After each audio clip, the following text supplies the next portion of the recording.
Hey friends, welcome back to the Gentle and Lowly Co podcast. I'm Addie, your host, and today on the podcast, we'll be talking about discovering your God-given gig. And our guest today is Alan C. Paul. Alan is a musician, an author, and host of the God and Gig Show. Definitely check out his podcast. It's so fun. I love it. Really, really great stuff over there. And he has a heart to help faith-driven creatives thrive. Alan, he brings so much wisdom to his work over 20 plus years in the music and ministry industry to encourage artists to boldly pursue their calling. So, Alan, just welcome to the podcast. Thank you so much, Addie. This is such a pleasure. I'm looking forward to this conversation. Yeah, I am so excited. We're going to deep dive into all of the things. But first, Alan, let's just hear a little bit about what your current season of life looks like for you. Well, first of all, it is always just an amazing journey. And to qualify any one particular season, I just have to go back to what God has always put on my heart. The four things that He always tells me to kind of explain. If you want to know anything about me, it's husband, father, creative, and forgiven. So that's true in my last season is true now. I'm still a husband of my wife, 30, oh, not 30 years yet, 29, almost 29 Oh, that's years. so exciting, though. Yeah, so yeah, Joel, and then I'm still a dad, even though my kids are all moved out. Season as a creative right now has been amazing as a podcaster, musician, and author, and get to do all these things that, fun things like this, like podcasting. And then forgiven. I am so grateful that in this season, God is really opening up new doors in terms of what His forgiveness means, what walking with Him means. And so, yeah, it's just an amazing continual evolution of all those four parts of my life. Yeah. Oh man, I love that. That's like such a great overview, but like you're always going to have those identities and like God's going to grow you into those and you can see his faithfulness throughout every season or every arc of your life. And so I think that's a really great way to like how do we frame even our lives as a creative story with God? That's the creative side, totally. I love Yep, it. that's it. It's so fun. Okay. So first, let's dive into music of the week. Alan, can you think about some of the music that you're like, oh, this like was released this week, or you're like, these are just like my favorites right now for the summer? Okay, so you're talking to a musician, as you know, it's like picking your favorite child when you're asked about music. But here's the interesting thing about my current season. Last week, I got to spend a beautiful week and also a crazy week with our youth ministry in the Georgia mountains up in Jasper, Georgia at Sharp Top, one of the Young Life camps. So when I tell you that all of the music in my head that's ringing is all of the youth anthems that they have been singing 100 times at the top of their lungs, and I got to be in worship with them as the old guy. But one of the songs that we actually introduced not just to our youth, but to our entire congregation is Center. I believe it's Abbie Gamboa. I Oh, think that's it. yeah. I Hmm. think I'm getting it right. Yeah. Hmm. And so I think that's with Bethel Music. But that has become an anthem of both our youth ministry and really a personal one where you just keep singing it in your head, my whole life. We give it back to God, right? And so He's the center of it all. So that's the one that's ringing in my ears the most, I guess you can say. Like it's becoming like one of those things that when I hear myself humming it in the car or whatever, it's because it's not just a thing for church, right? Even though I lead a worship band every week, there's certain ones that go from Sunday to personal. And so that's one that I can tell you right now that is truly ringing in my heart that God has to be the center. He is the center. And just knowing that, to get back to simple things. If you listen to the verses and you check it out, you'll see the verses speak right to just getting to the core of what it is to follow God. Mm, I love that so much. I mean, also like the mountains of Georgia. If you've never been to Georgia, you might not believe that there's mountains there. Oh, I there are mean, definitely like, mountains. yeah, there definitely are. Because I was in like the southern part, in Savannah going to school, and you're like, oh wait, it's all beaches and things. And the northern part of Georgia is really cool. So that sounds like a lot of fun, camping, and oh my goodness, great music. I have really fond memories of like our annual college camping trip in the mountains of North Carolina or Georgia. So I think like some of those worship moments, they just stick with you so much, like for probably the not the rest of your life, but I hope so. But you can just like go back to those moments and just be like just in awe. And so like those songs, I love that you can just see almost really the fruit of taking that time, so, going back into nature, withdrawing with God and with community, with people, and then how does that fuel you to continue the work that you're doing? So we could go in a whole nother tangent with that, and I love it so much, but I think that is like such a great theme of the summer. It's really encouraging. And I think we're kind of on a similar theme for this week, which is really cool that like some of these are anthems. And so one of my favorite bands, King's Kaleidoscope, I don't know if you know them. Well, check it out. Their stuff is really fun, and they kind of put like these almost like renditions almost, or kind of revamp some classics. And so this one they kind of re-released it, Amazing Grace, and it's just a classic hymn, of course, we know and we love it, but the way that they like sing it, it's still beautiful and captures like the simplicity of it, but also with like maybe an edgier, more fun, kind of like upbeat tempo. So you can like make it a summer song, kind of. So that one is like just, I love all of their stuff, but that one was definitely on repeat a lot for me this week. And then kind of what you're saying, where we have these songs that they are, again, anthems where we just like find ourselves singing them. And this one, I think I've heard it before by Jamie MacDonald, just like by herself, but she partnered with Lauren Daigle, which love both of them. And their song, so they sing on this together, and it's just desperate. And so for me, like, it's a beautiful song. And sometimes you're like, if you're not in that season, you're like, oh, this is intense. But it reminds me and encourages me, like, okay, I have been in positions and seasons where I really needed God and He answered a prayer. He was faithful, but also the encouragement now of like, am I continuing to be desperate for God? Am I on my Mhm. knees in prayer? Like, am I praying for people? Am I doing the, not just doing the things, but like, am I just going to Him? And you think about Matthew, like Matthew 6 or Matthew 5, like going to Him for the first thing in the morning and being desperate for the things that we need from Him. And so I just think like both of those, like going back to the simplicity things of our faith, we're never too old or never too wise, like to learn more things.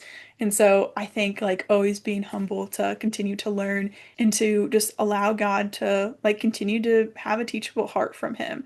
So those are kind of the things that I feel like maybe we go out into the woods in the summer and we just get refueled and recharged and really just fired up for the next season. So I think those are great. I love like the anthems, and hopefully they'll carry us into maybe like the colder months up here, at least for us. That was just Yeah, funny. right. Yeah, you're Yeah. gonna need it. Exactly. I Yeah, love gonna it. need it. But yeah, I think just definitely check out all of those songs. Just really great practical things for if you just need some encouragement throughout your week. And speaking of weeks, again, we're gonna move into theme of the week. So, Alan, when you look through your week, and of course, maybe going outside or going camping, going and serving with that group of students, but also like just in the broader sense of your week, like what were the themes or kind of the reminders that you felt God putting on your heart? Well, I love this so much because it is interesting how, as you live life, right, we're in the day to days, whether it's work or whether it's, your creative passions, your hustles, whatever, God always finds a way to kind of make sure that you hear what you need to hear when you need to hear it. And one of the things that has really been kind of impressed on me recently, I'm not even sure how it originally started to show up in my life or in terms of like what I started to think of. But I started to think of this idea of patterns. I think it was because I was reading the Old Testament and I was really, really stuck on just the Ten Commandments and things like that seemed very kind of almost, very, okay, this is not inspirational, reading about the laws and the commandments and all these things. Right. So you think like, okay, this is the God of the Bible, which is the judge kind of job, the God, and the very hammer down kind of God. And but then I started to realize, even as I was writing a lot more about God, the creator, that there's so much love and so much graciousness in the pattern. And so the theme that has become, and I've repeated it to a few people, and I'm like, I don't know if this is God or just coffee. I don't know. But I keep saying to myself and hearing him say, there's a pattern in every purpose, and there's a purpose in every pattern. And so realizing that when I am walking through certain purposes, realizing that, wait a minute, I've seen this before. Well, that's because there's a pattern in that purpose. I know that I'm walking in the purpose, but then I have to look for the evidence of God's pattern in that I'm walking out.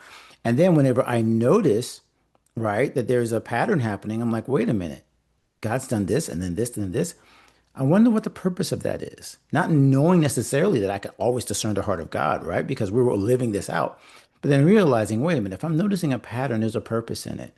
Just like whether it's a mosaic and you see like in the tile and you realize someone had to lay that down and had to be intentional in terms of that. Of course, we talk about that in the heavens, right? The heaven declares, there's glory and we know that there's a great designer.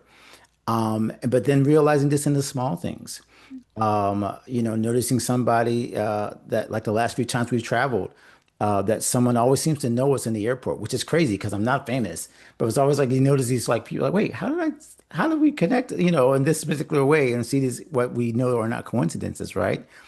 And just realizing that pattern, even the pattern of relationships that we built, there's a purpose in it. There's a reason why people are showing up in the right place at the right time for the right season. And it's because there's a pattern in that purpose, and there's a purpose in that pattern. So that's the theme. I don't know what it means to anyone else, but it has absolutely been like ringing in my heart. And maybe it's because I'm trying to get closer to what's the purpose for the next season. And so I'm looking for the pattern of how God has operated in my life and then continuing to really hone into that and really dig into that and see where that is in his word in terms of how I'm walking that out. Oh man, I feel like there's so much we can unpack there, which is so good. But I think, okay, there's a pattern in every purpose, and there's a purpose in every pattern. Is that how you said Yeah. it? Okay, I was like, I want to make sure we like didn't miss that because I was like, I have to write it down. That's so good, and I love how you're like just taking like honestly a harder part of scripture. Sometimes, especially if you're newer to the Bible, you're like this is hard to get through, like Leviticus, Numbers, like all of the law, the Torah, and you're like, what like is not like what's the point? But sometimes we can forget what was the purpose of that text and why it's included and why it's important even today, even though we have the new covenant or we just have a new relationship through Jesus in simplified just language there. And I think like just noticing how intentional God is, like you're saying, his design and through creation, all those things. But we see those patterns in those themes. And of course, so I'm like, I think that is like such a practical way of like just even noticing like the people at the airport or like all of the things. Like God is so intentional. And there could be some more like truth he wants to reveal to you, like in all those things as you discover like the next season, or like what's the pattern or the purpose for next season. And I think if we forget to be intentional, sometimes we can just continue just to go through the days and like it happens. You and I probably both been there before in those Yeah. seasons. It does. But I think like noticing those things that are on our heart that like you're like, wait a minute, like that isn't by accident. That like God connected us, all these things. And you never know, like if we're looking for it, then he will be faithful to like, bring like this clarity. But we have to lean into that and seeing that. And so I just think that's such an encouragement where even if it's like something we've read 1,000 times, again and again, like God can always put a new kind of lens through it. And that's like the beauty and the gift of the gospel. So I think that's really encouraging. Just don't want our friends to miss that. And similarly, I've done like a decent amount of traveling in July. It was a pretty like faster paced month and it was also like really, really fun personally to travel and to go to like Tennessee, to North Carolina, and then to Indy, like to visit family and then for work. And as I'm getting back into like my routines and rhythms, just back at home and with my dog, like it's like, okay, like summer is about to be not totally over, but like we kind of feel this shift. It's a little bit. Yeah. And like that means fall's coming and then like everything's going to change and I'll miss summer. And so I think just God reminding me to continue to see like the gift and the beauty of being able to like take my work outside or go for a walk in like this beautiful like the country that I live in and the woods like with my dog and just seeing the gift of like the slowness rather than like it's something to stress about like it isn't like it's a gift to be invited into whether that's like sitting down with friends catching up like at the dog park or over coffee like leaning into that side of summer even more and making sure that like we're keeping like the main thing. It sounds so simple and so easy, but I think again, it's something that we have to fight for and just like leaning into being present. It's always worth it, but I'm just thankful like to not forget those like simple things that maybe like you or I, like we've definitely prayed for seasons like this. So to True. lean into that and not forget it. And then we're like, oh wait, it's fall already, right? So it's good to pay attention and to lean into those different shifts. Love it. So, Alan, we're gonna dive into discovering your God-given gig. And to me, you are the expert for this. So I'm really excited for our conversation to like dive into this. And so I kind of want to put some context a little bit, for our conversation and for our friends. Sometimes like we can discover these God-given gifts like really early in life. Like that is definitely like my story where I was asking this question like in middle school and it's like, who does that? But like there's a lot of different life scenarios that led to that point. But for many of us, even still, like sometimes like ourselves, even though we've been doing this for a while, we can still feel unsure about what we're meant to do, or even if we've gone to college or we've been in this profession for a long time, or we've also like convinced ourselves that it's too late to make a change because we've been in this certain job for a long time. So even when like we sense like this tugging on our hearts from God, we can stay in jobs or careers that just can leave us feeling stuck, discouraged, or even disconnected. And so, Alan, I would really love for you just to like share your journey and like creatively and professionally and how your faith has shaped like the way you've noticed different seasons of life and calling. And I think you did this really well at the beginning where it's all stayed the same, but can we dive into like a little bit more of the weeds and just like more of like how did you discover this creativity and also just like your kind of testimony, if you will, of like this is what God has led me to do. Oh gosh. So number one, I love the fact that you are able to present this in such a simple way, which is so complicated for so many people. Like you mentioned, there's so many walks of life where people are going into their profession. They're like, oh, I need to make money. I need to do this. I need to do that. And so many things fill our heads versus okay, but what is my purpose for being here? And is there a place for that passion, that thing that I feel is not necessarily always going to be the practical, but actually could be something that would end up being the thing that actually takes care of you, that can be a profession as well as a passion. And so to give you like the very, very, very quick synopsis, I don't know if I can get to all of it in just one conversation, but I started as a musician before I really knew I was supposed to be a musician just because my mom said, oh, start playing the piano. When I started playing the piano, she says at 2 years old, and she was a music teacher. So I've been playing pretty much my entire life. So that was just a natural part of what I did all the way through high school, through college, went to school for music, decided that classical music wasn't going to be the best thing. I was a classically trained musician, but then ended up learning about jazz in my, high school, college years and transferred to that. So the first half of my life was all about, oh, I'm going to be a jazz musician. I'm going to be a band director, like all the things, right? That was my life was all around music. Unfortunately, in college, and you know this as well, they don't usually tell you how to make a living. They just tell you the skill. So the first part of my life was figuring out, wait, I'm just going to have to wing it when it comes to making a living. So it turned out being a music teacher. So that was the first gig, I guess you could say, right? Was that's the vocational part, was being a music teacher. But there's also ministry on the other side, right? So ministry for me was going to church, playing choirs, all that kind of stuff. And it was hard to make those two balance. So I would say the first question was, can you have this vocation, this life outside of ministry and ministry at the same time? And at the time, I struggled with that. Mhm. So I ended up leaving the full-time teaching to go to full-time ministry. Okay. So now we've got this whole nother thing. Okay. Now it's all church. It's all God. It's all worship. It's all everything, which, okay, I guess that was supposed to be the end of my journey. I've made it, full-time ministry means that God has blessed you and this is your full. Well, God had other plans. So through that, I ended up hearing that tug. I love that thing you said, tug on your heart. And I was like, well, how could there possibly be a tug beyond ministry? Like, this is supposed to be it. Full-time ministry, working at a church all the time. But I did feel a stirring that this is not all. And so the weirdest moment of my life was handing my pastor at the time a resignation letter at the time that he was trying to give me my promotion letter. So Wow. not the best career advice, okay?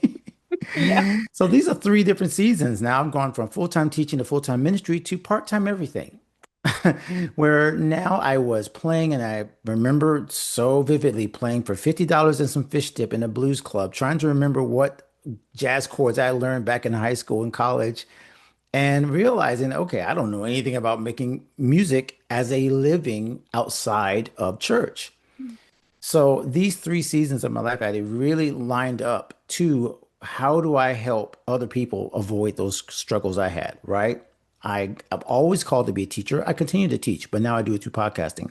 I will always be in ministry, but now I do it as a worship band director, not necessarily running an entire department of every single thing that works on the church. Thank God I have people now who are part of my team who take over some of the things that I'm not so good at when it comes to ministry. And then in terms of the third season of my life as a freelance musician, podcaster, author, all those things came out of the growth of realizing I have to share my story. I have to share what I didn't know so that I can learn what I want to learn and learn it alongside other people. So a lot of this passion comes to the needs of others meeting your own needs. As the Bible says very clearly, right? When it says that to give unto others and they shall give unto you, it's the same thing when you follow your creative passions. As you create for others, they will begin to create with and for you. And that's what I found. This community of God and gigs all came out of my need of how do I do this? How do I navigate this? So, podcasting, author, being a book writer, all of that came from that shift, from moving from out of full-time ministry into what do I do next? So God and Gigs and the podcast and everything was an outgrowth of me talking to other people, building a community. So I don't know if that answers the question, but it kind of shaped everything was shaped from that journey of seeing those transition moments and realizing that maybe I'm not the only one that's Yeah. going through those moments. Yeah, I think that was really beautifully said. I mean, and I love like hearing the backstory and all those things because that's probably why I listen to podcasts honestly so much and because I'm like, how do people do it? Literally, that was my question and like my tension and wrestling. I mean, in college, like God really was like flipping my heart towards ministry, even though I was on this track for a creative career. And it's like, wait, can I do both of these things? Like, who is doing it well? How can I learn from them? And so, like, man, I mean, if you didn't say yes, then we wouldn't be here having this podcast, this conversation, and also like myself and so many other people wouldn't have the chance to learn from you. And so I think like that sometimes we can deny ourselves and say, oh, well, who am I? Like, oh, God doesn't want to use me, or I'm not qualified or not having skills. And we can like just wrestle with so many of these lies, honestly, that we just get so fearful we don't do anything. And so I find that really encouraging that even though it wasn't maybe the most linear or practical, right? Like at all, and like what creative's journey really is, if you like really break it down, because I totally resonate with that and just even just wanting to touch on the thing of like sometimes we believe ministry is only inside of the church and I have such a heart for the church and church ministry and you working on staff and so do you, but like this dichotomy of if we feel called to the marketplace, like, and that's a good thing, how can we celebrate that? But also, what if we still feel called to ministry? How can we maybe combine the two, but it's not necessarily like within the church? And is that okay? Even like wrestling with that question. And so that encourages me. And I know that's going to encourage one of our friends listening right now that, like, if you're serving at your church, even if you're not on staff, but you feel compelled to do something, like, lean into that. Like lean into those things that where people notice like, hey, you're really great at hospitality. Like that's not by accident. So I think like you did a great job just like pulling back the curtain and just like seeing like it's okay to wear these different hats and like God will be with you through all of it. So, one of the things that you and I have talked about is just like the reality of building or stewarding something outside of your full-time work because sometimes you can feel like, okay, I'm supposed to do this thing, but also like I don't dislike the work I'm doing. I really believe in this work over here. And it's an opportunity to serve our world, serve our communities, and show up authentically as a Christian, which I think is so needed. And just like, how can we show like radical hospitality and radical service in our professional careers, but also like, how can we build something outside of our full-time job, whether that's a creative project, a ministry, or even a business?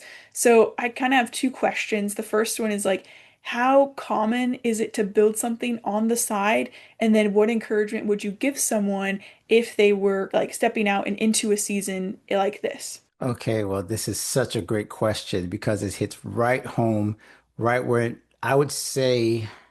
I don't have, I'm just going to make up a data point, right? This is not a real statistic, but I would give the guess at about 75% of all creatives who are not literally doing the thing that they are known for, right? Writers who only write, actors who only act, like podcasters who only podcast, artists who only do art, whether it be graphic or visual, right? Like I am almost sure that I can say that almost none of them only do that thing, or at least originally.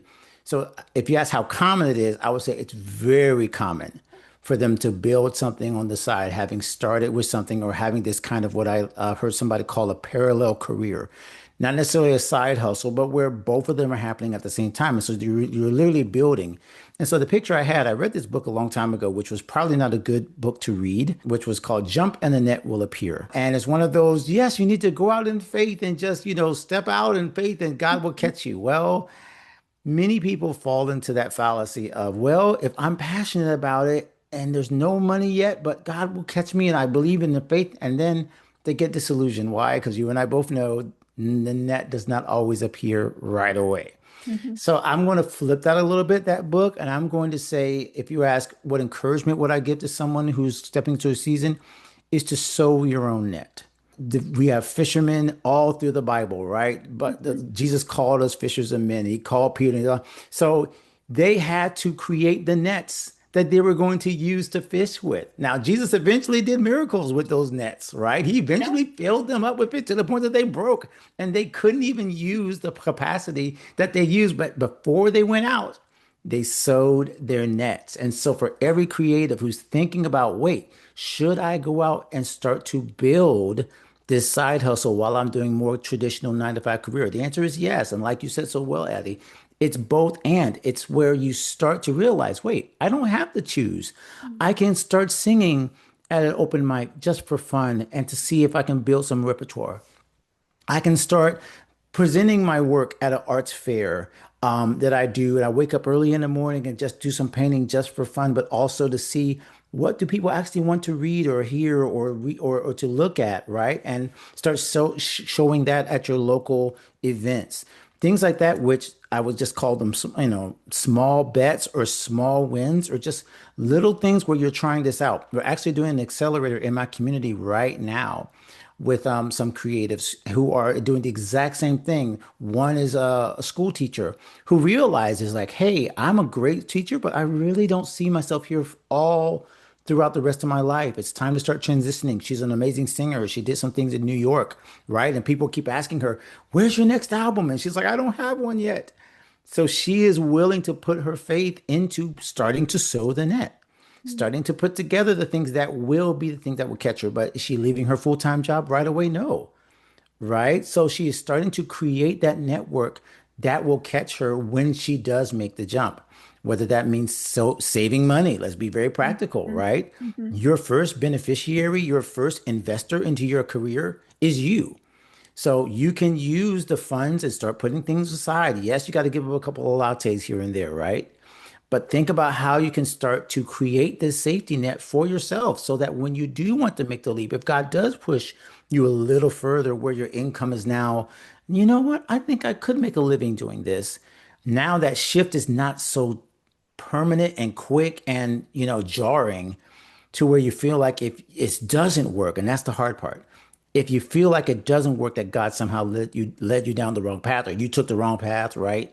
So that would be encouragement to every single creative person who wants to live a more creative lifestyle. Don't choose between them, but start to move in that direction with wisdom and connecting with other creatives like this podcast, where you can start to see what does that really look like to live a creative lifestyle. Man, I'm gonna be probably like thinking about this for a while. I wish, honestly, someone would have told me this when I was younger of like sewing your net. And probably, I should be fair, they probably did, but maybe like in this simple like language, just because when you think about like, yeah, so many fishermen, but also Paul was a tent maker. He had a 9 to 5 quote unquote job, and then he would go do ministry when he was done.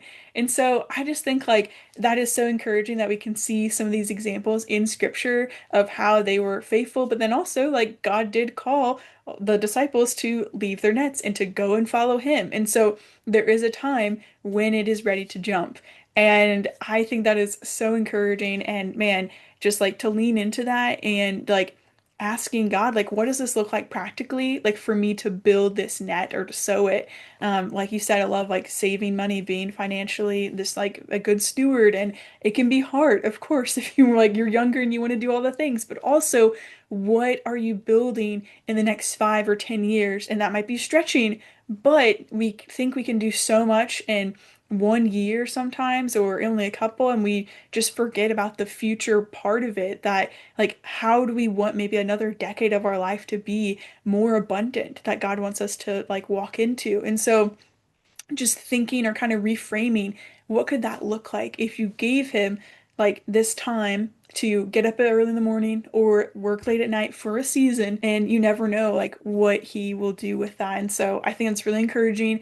And just like speaking of practical, I think this is such a good encouragement that I'm going to probably journal about. I think it's so helpful. But what are some more like practical resources or even like just some reflection questions you'd recommend for someone who just wants to better understand like their unique like God-given gifts and passions? Like what if they don't even know those right now? Like they're like, I think maybe I could do this thing. Like people have encouraged me in this, but like how can I discover more of that with God? Oh, again, I love these questions. And I think one of the key things is it's okay to have questions. I think that's one of the struggles that many of us have. We feel like confirmation must always be like 100% clarity, 100%. God's going to drop this vision in your heart and you know exactly what the next step is. When the Bible's very clear, the word is a lamp unto our feet. Only the next step is illuminated. Nothing else is illuminated at this point. He doesn't show you the entire journey, right? You and I probably never knew we would end up on this call doing what we're doing right now when we first started. So I would say one of the first questions, and I did this actually in a resource, but I forget to talk about this. It's actually a resource called godandgigs.com/questions, which is the 4 questions you should ask yourself before becoming a full-time creative. So I actually need to go back and review that. But one of the ones that I know I talk about is whether you feel this calling, and we always go back to this whole idea of calling, right? Mhm. And I think we sometimes get that mixed up. There's a great book by Jordan Raynor called is one yeah, Call to Create is one of his famous ones, but then the next one he wrote was called Master of One. Mhm. And he talks about this idea of calling. He uses Fred Rogers as the example. Fred Rogers, a famous, Mr. Rogers. And Mr. Rogers was actually a composition major first, a music composition major of all things, right? You got to read this biography. It's incredible. Of course, he was just this incredible polymath of all these different creative gifts. And then, of course, you see the puppets and everything he created with Mr. Rogers. He was a mastermind of all those. But they were all these individual gifts that didn't, again, like you said, make sense together. So I think the first question you have to ask yourself is not necessarily if I'm just called to this one specific thing, but do an audit of all of your gifts. What are the areas that I am good at? And how can these things necessarily lead into other areas that may not feel like the thing? So I would say that's a very practical thing you can do to say, okay, I am good at sewing and I am good at singing and I do enjoy this. The other thing I would ask is very carefully talk to other people about what they see you as good at. Because sometimes we are not the most best evaluators of what we actually have as a superpower. So I do this again with some of my accelerator students. I love this exercise because one person came back and she was like, "Oh my gosh, she's an amazing artist up in I think in the Midwest." And she's like, "I emailed these people and I asked them what my superpower is," and she started crying because they all talked about her compassion and her willingness to listen. And we don't see those as skills, right? But that is actually a skill. Empathy, these spiritual gifts are skills that then can help you when you move into a certain area. Well, what are your superpowers that are outside your creative gifts? Those things are going to work in tandem with the things that you're able to do. So those kind of practical thoughts of, wait, I am a natural leader. I like to take charge. I like to be the person in front. Well, that is going to lend itself to a certain ability that you'll have when you work with a creative team, or maybe you work solo because you are better off on your own.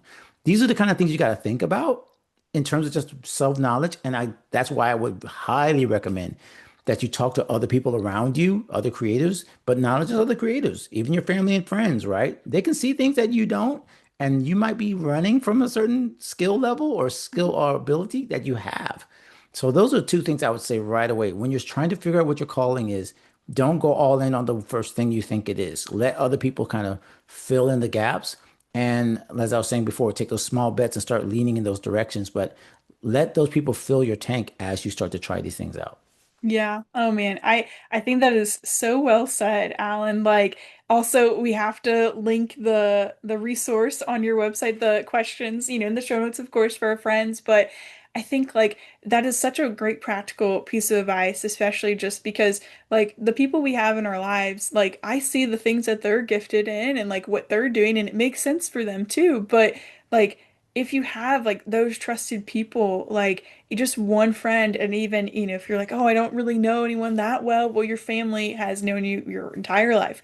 They will tell you and just be like, hey, I'm trying to figure this out, or like, what are the things you see? And you honestly will be surprised. And Yeah. we can just undermine, honestly, or just sometimes think too little of ourselves. The encouragement is that God has uniquely wired us all in so many different ways. And so there is something that He has like allowed you to excel in, like the way your mind thinks, the way you see different things or problems or solutions. Like there's even different types of creators. If you're visionary or you're very practical, like logistical, it's like you need all of those different avenues and kind of spheres of people to really work together well. I think that is so good and so practical and just really encouraging just to like take that conversation outside of just this podcast and go and ask like those people around you to continue just like capitalizing on that momentum, because you might never know, like, oh, maybe the time won't be right now, but as you have those conversations, then you will be able to allow God to do work in your heart where you are then ready to step out whenever He calls, or whenever a door opens, you'll be ready to walk through it or into it. So I think it's really, really practical. And I love all that advice, Alan. It's so, so great. Really great stuff. For our final thoughts, we always ask this question on the podcast is just how are you actively carrying the gentle love of Jesus wherever you go? This again has been such a blessing, Addie. And this question does hit home in terms of ministry, and I'll try to be very transparent and also be very protective of those who we serve. But there is a lot that goes into ministry when you're dealing with creators, right? So I literally work with creators almost all the time. And sometimes we get into seasons where things are struggle, right? It's just how am I seeing myself? Am I presenting myself too much in terms of like trying to be in front of people, the ego, right? The desire for promotion. We talked about that on our episode, right? That godly ambition. Like, how do you even manage that? And so one of the ways that I'm carrying the gentle love of Jesus is learning how to have grace for people as they are working through those struggles.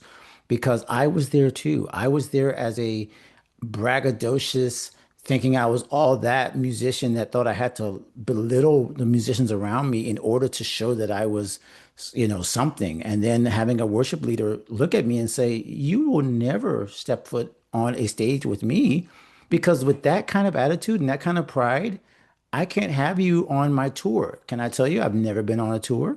I'm not saying she prophesied over me. Yeah. But it was clear that I wasn't ready for that. Even if God had like given me that opportunity, I would not have been ready. I had the wrong spirit. Mm. So I'm carrying that general love of Jesus first for having grace for myself, but then secondly, having grace for other people who are stepping through moments where they are trying to figure things out. And it's like, wait, how can I be like the Galatians says to restore someone in the spirit of gentleness? How can I be that person that doesn't look at the first thing they posted online or the comment that they said that's kind of out of place and not say, "Oh, cancel them," whatever, like shake the dust off my feet. Like Hmm. that's not the spirit that I'm walking in right now. And it's a hard road to carry because it's really it's that dividing line of trying to figure out, okay, am I being discerning or am I being judgmental? Right? So I'm trying to lean more into the discernment when it comes to my brothers and sisters. And that love of understanding that God did the same thing for me when I did not deserve a single bit of grace or mercy is what I have to carry when I'm talking to someone else who's trying to figure this out. So that's honestly how I'm carrying it right now because it's front and center. And I just encourage anyone else that's in this season of what do I do now?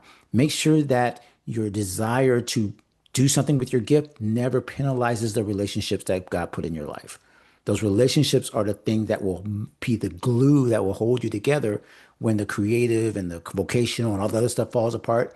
The relationships you build with your brothers and sisters in Christ will be the thing that holds you together. So that's how I'm carrying it right now because it's definitely speaking to me every single time we enter into Yeah. these conversations. Oh man, Al, I mean that's like a daily surrender, and like I'm really glad that you were more transparent with that. Like that's a gift I think to a lot of people of just like even as a leader, like how can you care for your heart? And it's going and sitting with Jesus and being reminded of the gospel that he did this for me. Like he did this for Judas, like and none of the other disciples knew that like he was the one who's going to betray like that I think like there was a message earlier this year in church and like that is always like just sticking with me throughout this year of like how can I love people unconditionally? And so having grace for people of course and then even when we show up online, how can I be a champion or a celebrator of other people because we all have the same goal or mission is to glorify Jesus and to share the gospel. So how can we continue to support one another because they're living out their God-given gifts or gigs, if you will, too. So I think that's really encouraging, but also just like the reminder, even as you're sitting with people, like just like continue to pray for the work that God's doing in their heart and their lives, but also in your heart, just as they're seeking wisdom from you and you're leading and guiding them. I think that's such a timely reminder and just like a really practical way that we can all carry that gentle love of Jesus with us this week. So, Alan, I just want to thank you so much for your time. It's just been a pleasure just getting to know you more and just hear more of your heart and your story, just the ways that you are serving so many other creatives and just people in your community really well. And so I want just to provide an opportunity, like where can our community find you and support the work that you're doing? Well, first of all, Addie, God bless you. Thank you. You know that we are brothers and sisters in creative life and in Christ. Like right now, this is exactly where I would want to be. I feel like your family. And first of all, if you are listening to this right now, you have not subscribed to this show. What are you doing? First, let's make sure that you are locked into this show. You're following this one. And then after you've done that, you can go check out mine because again, this is literally like the exact same kind of conversations I love to have. All Than God and Gigs show. The easiest thing is right there on the app that you're using right now to search God and Gigs. It's really as simple as that. If you want to use a browser, godandgigs.com/podcast, and that will lead you to all the different things we're sharing. My books, our devotionals on you version are also mentioned there, as well as our membership. So everything is through the podcast. It's simple, and they're already listening right now. So I think that's the best way to get to check out our community. But again, I think that we are literally in the exact same family. You're just joining up and checking out another house on the block. I love that analogy. That's really, really fun. I love that so much, Alan. And I'll link all of the things in the show notes that you mentioned. And just again, thank you so much for the work that you're doing. Really appreciate your time. God bless you. Thank you so much. And friends, thank you so much for listening. Have a wonderful week and continue to carry the gentle love of Jesus wherever you go.